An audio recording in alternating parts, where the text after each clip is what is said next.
오늘 말씀드릴 내용은 이제 지난 시간에 이제 이 체내 대사에 대해서 인슐린이 어떤 효과를 가지고 있는가에 대해 가지고 이제 개론을 말씀을 드렸고, 그 중에서 당분 대사에 대해 가지고 한번 말씀을 드려볼 예정입니다. 당분 대사 중에서도 오늘은 인슐린과 근육과 어떤 이제 관련을 맺고 있는지에 대해 가지고 한번 말씀을 드려볼까 하는데요. 오늘의 내용은 특히 이제 혈당을 엄격하게 좀 관리를 하시는 분들, 또 그 중에서도 이런 지방 대사를 통해서 인슐린 분비량을 최소한으로 유지한 상황에서도 이 혈당의 어떤 그 수준의 어떤 안정적인 유지, 또는 나아가서 혈당이 정상화될 수 있기를 기대하시는 분들이 좀 귀를 열고 들으셨으면 하는 그런 어떤 바람이 있습니다. 자, 일단 인슐린은요, 근육의 포도당 흡수 및 대사를 촉진한다 라고 이렇게 오늘 말씀드린 이 슬라이드의 내용을 한 문장으로 요약을 해볼 수가 있을 것 같고요. 그리고 자, 근육은요, 우리 그 근육의 에너지를 공급을 받는 데 있어 가지고 단순하게 포도당만 공급을 받는 게 아니라 하루 중에 많은 시간을 지방산으로부터 에너지를 공급을 받게 됩니다. 그래서 실질적으로는 이 근섬유가 인슐린의 자극을 받지 않는 상황에서는, 정상 휴식 상태에서는 근육막을 포도당이 근육막을 통과하기가 상당히 조금 이렇게 힘들고요. 그리고 우리가 식사 사이에, 그러니까 어떻게 보면 뭐 식사를 하고 난 시간이 조금 흐른 다음에 분비가 되는 인슐린 양은 상당히 미미하기 때문에 그 정도의 인슐린으로는 근육세포 안으로 포도당을 집어넣기가 힘들다라고 이렇게 이해를 하시면 될 것 같습니다. 그래서 근육은 하루 종일 많은 시간을 지방산과 함께 보내는구나. 그래서 우리 몸속에서는 지방 대사가 기본적으로 존재하는구나 라는 것을 이해를 하시면 되고요. 그렇다면은 이 당분이, 포도당이라고 하는 이 당분이 혈관 속에 많이 머물러 있기 때문에 여러분들이 혈당 수치가 높고 우리가 혈당을 관리를 해야 된다고 말씀을 드리는 거잖아요. 그러면 그 혈관 안에 있는 이 포도당을 근육 속으로 집어넣기 위한 조건, 근육이 많은 양의 포도당을 사용하기 위한 조건이 어떠한 조건이냐 하면, 첫 번째는 중능도 또는 무거운 형태의 운동을 하는 겁니다. 뭔가 부하를 걸거나 아니면 어떤 중등도의 어떤 그런 어느 정도의 강도를 가진 운동을 할 경우에 그 과정에서 일어나는 근육 수축은 세포 안으로 포도당을 집어넣는 수송체, 뭐 포도당 수송체, 뭐 당 수송체, 뭐 다양하게 번역이 됩니다만은 글루트4라고 해서 많이 이제 줄여서 사용을 하게 됩니다. 그래서 글루트4가 세포 안에 존재를 하다가 이런 세포 근육 수축, 근육의 수축에 의해 가지고 세포막 쪽으로 이동을 하게 되고, 그러한 어떤 전위, 트랜스로케이션을 통해 가지고 포도당이 근육세포 안으로 들어가는 통로가 열리게 됩니다. 그리고 이러한 이러한 형태의 포도당 사용은요, 특징적인 게 많은 농도, 많은 양 인슐린을 필요로 하지 않는다는 거죠. 인슐린의 어떤 분비량 증가가 없어도 근육 수축, 중등도의 강도나 무거운 운동을 통해 가지고 포도당이 혈관에서 근육 안으로의 이동을 증가시킬 수가 있게 된다는 겁니다.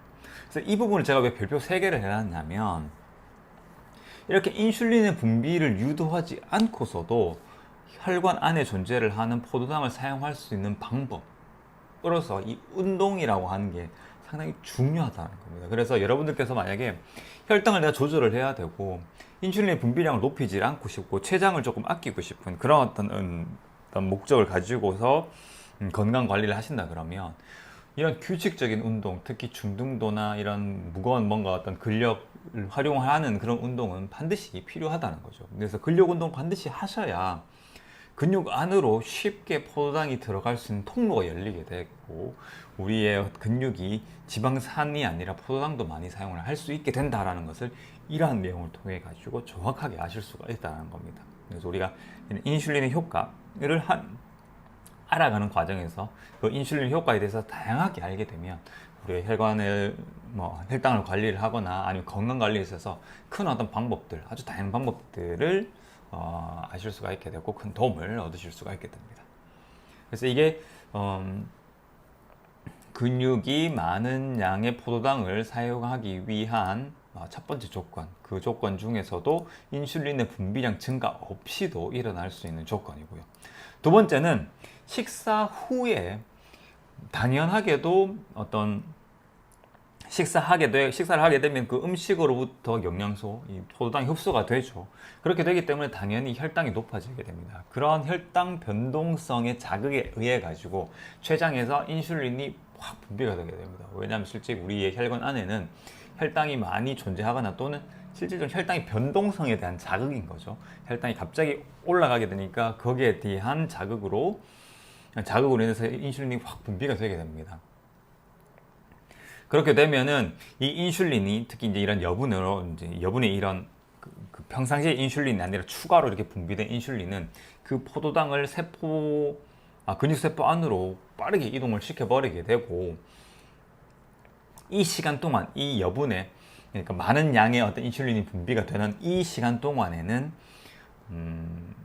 근육 세포가 이 지방산보다는 포도당을 에너지원으로 더 사용을 하게 된다는 거죠. 그래서 우리가 식사를 하지 않아도 인슐린은 분비가 되는데 그 정도 농도의 인슐린으로는 우리 근육세포가 포도당을 에너지원으로 사용하기 힘들고, 식후에 혈당 변동성으로 유발이 되는 이런 인슐린 분비량의 급격한 증가, 이게 너무 심할 경우에는 우리 인슐린 스파이크라고 얘기를 하기도 하잖아요, 그죠? 이런 인슐린 스파이크로 인해 가지고 어떤 그 근육세포가 포도당을 많이 사용을 하게 된다라고 이렇게 보시면 됩니다. 하지만 이 두 번째 방법은 인슐린의 많은 분비, 췌장세포의 어떤 췌장의 분비세포의 어떤 이 작용이 필요하게 되죠. 그래서 1번과는 좀 다른 그런 어떤 방법으로 근육이 많은 양의 포도당을 사용을 하게 된다라고 보시면 됩니다. 그러면은 근육은 이렇게 포도당이 안으로 들어오게 되면 에너지원으로만 사용을 하느냐, 그리고 다 많으냐가 아니라, 만약에 우리가 식사 후에 운동을 추가로 하지를 않고 또 근육 안으로 뭔가 어떤 풍부하게 포도당이 운반이 되게 되면 이 여분의 어떤 이 포도당은 에너지로 사용이 되고 남은 이 포도당은 근육 속에서 글리코겐이라고 하는 형태로 저장이 되게 됩니다. 근데 이게 또 무한정 이것도 저장이 되는 게 아니고요. 최대한 2, 3% 정도 농도로 저장이 되거든요. 그러니까 이렇게 저장이 되고도 남는 어떤 포도당은 이제 지방으로 저장이 된다라고 보시면 됩니다. 그래서 이 근육 속에서 이 글루코겐이라고 하는 형태로 당분의 저장소가 있구나.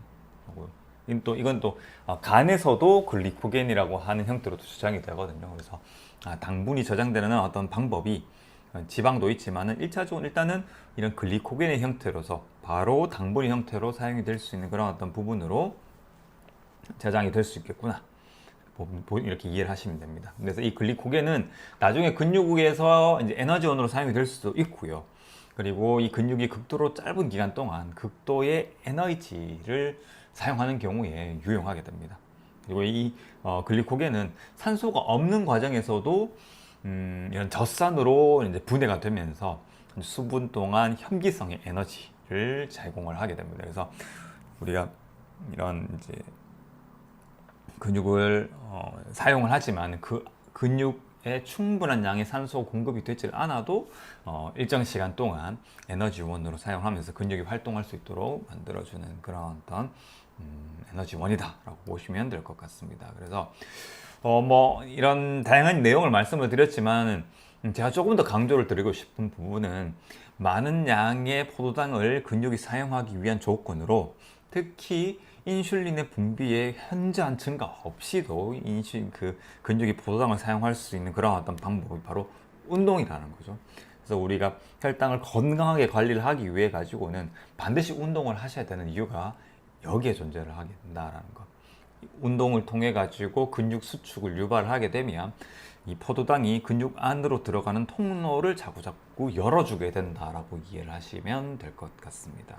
그래서 이 부분을 꼭 기억을 하셔가지고 혹시나 혈당을 좀 열심히 관리를 하셔야 되거나 엄격하게 관리를 하셔야 되는 분들 같은 경우에는 운동은 규칙적인 운동은 하루 이틀 막 어떤 극렬한 운동보단 어떤 중등도의 운동을 꾸준하게 하시는 게 더 중요한 것 같거든요. 그를 통해서 지속적인 자극을 통해서 근육 안으로 이런 포도당이 들어갈 수 있는 통로를 계속해서 유지 또는 더 늘어날 수 있도록 만들어 주시기 바랍니다.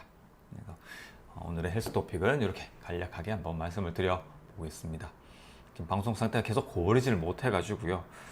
네, 좀 너무 안타깝지만 혹시나 이 방송, 이 지금 영상이 영 못 쓰겠다 하는 경우에는 제가 다시 방송 똑같은 내용으로 할 수 있도록 그렇게 하겠습니다.